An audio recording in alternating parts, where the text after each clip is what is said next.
that was common ground that we had. It was like an interest in music, even as little kids. Just, you know, going out and buying records and, yeah, just kind of like turning each other on to music, and that was one of our big things. Singing to my pillow, I woke up out of tune. We've known each other for like 35 years. I met him when I was like 7 years old in Ripley, West Virginia, a real small town. Last night I had a dream about you. And then later, you know, as we got older, it was like, you know, getting into the same kind of books or movies, music, things like that. You know, music was the big thing. Ain't no kind of cure. Eric Carter and I knew each other before I started playing music. We knew each other from when we were little kids. You're always there to pick me up when I walk out the door. You know, we would spend a lot of time with, you know, at each other's houses on the weekends, things like that. And then he went off to college, and I followed maybe a year or so later. And we realized pretty quick that we weren't in college for the right reasons. We were in college to get out of our houses. And this ain't my blood I drink. In '86, we ended up in Athens, Georgia, and to us that was, you know, that was a really big deal. These ain't my thoughts I think. No, no, no. It could have been any other town. You know, there were plenty of other towns, the college towns like that in the South. But Athens just happened to be the first one we landed in, and we just stayed. You know, and as long as we've been anywhere. I've been warned about the thunderstorm and the flood that's gonna come to pass. Come to pass. My name's Daniel Hutchins. I'm the singer and rhythm guitarist. If I have to wait forever, that's okay. My name is Eric Carter. I'm one of the guitar players. We have anywhere from, we usually have 3 or 4. Even if I leave this world tomorrow, I want you today. I want you today. My name is Eric Martinez. I play guitar in Bloodkin. I play lead guitar alongside Eric Carter.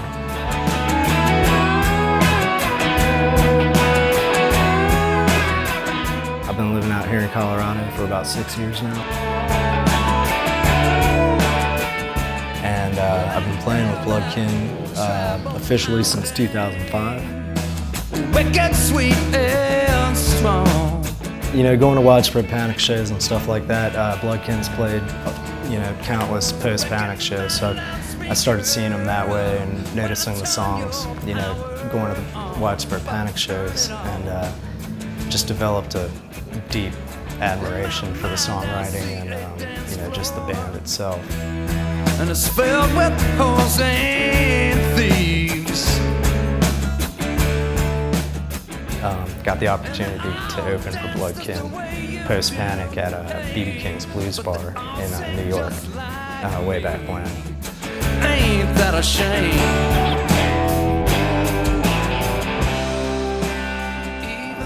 That next winter, Bloodkin came out here and to do a tour, and remembered me from, you know, the show that we opened up and asked me to sit in. And after a series of sit-ins, it just kind of felt natural, and they hired me on.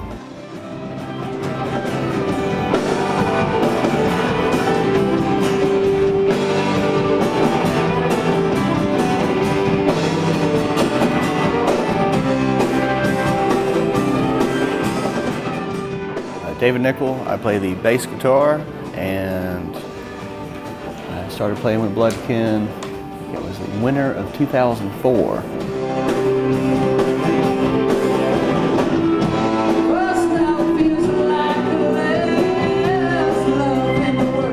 I've been a fan for a while, since the middle '90s actually, and it actually, you know, from the time I was 15 and, you know, played, you know, a few of their tunes.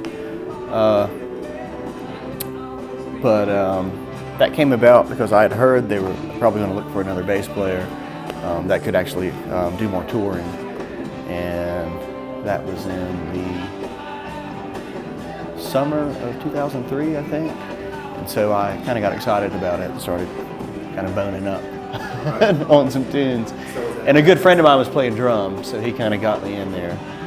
Bentley Rhodes used to play with the band.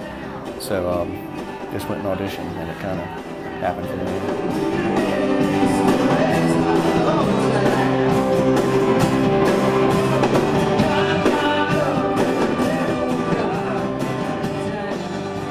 I grew up in West Virginia. I've been playing with Bloodkin for 3, maybe almost 4 years now. This is my 3rd time around. I played with them in '87 for about a year, and then in '94 for about 3 months, and now it's been about 3-4 years, going great.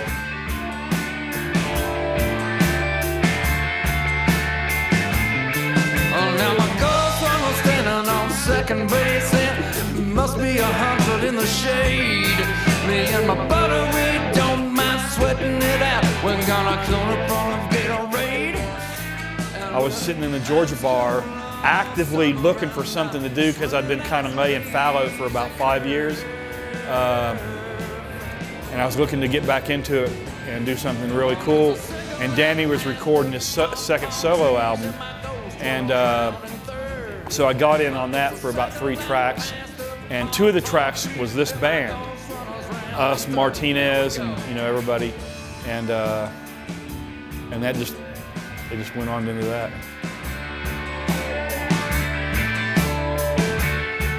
I mean, the thing about this record that, that I think is its strength is just the fact that it showcases the band so much. And we've pretty much played it live. Moving on out of this town. Goes out theater, hits the ghost cut off man. Ghost cut off man, wheels and throws. It's called "Baby They Told Us We'd Rise Again." That's the first line from a song in there called "Easter Eggs." We did it at Dave Barbie's again at Chase Park Studios in Athens, Georgia. Play this way, and my ghost runner safe at home. Here we go.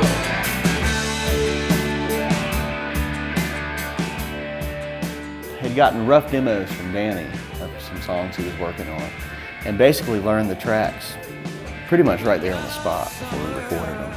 And most of them were 1 to 4 takes at the most. Ghost runner safe at home. And we got our summer to play this way. And my ghost runners safe at home. Safe at home. The way we recorded it was sitting in a circle in a room and playing a song. There were a few overdubs here and there, but it was not, I mean, we've done albums before that were much more just layered, produced overdubs, And this was just pretty much, let's just sit around and play the songs and roll a tape.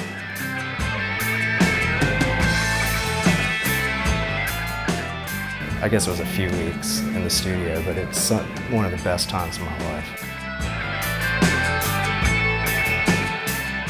Because of the chemistry of the band. When we started playing together again, I honestly think it's like the best lineup of the band that we've ever had. And it just had this kind of power to it that's all we needed to do. We'll see you next time. Thank you very much.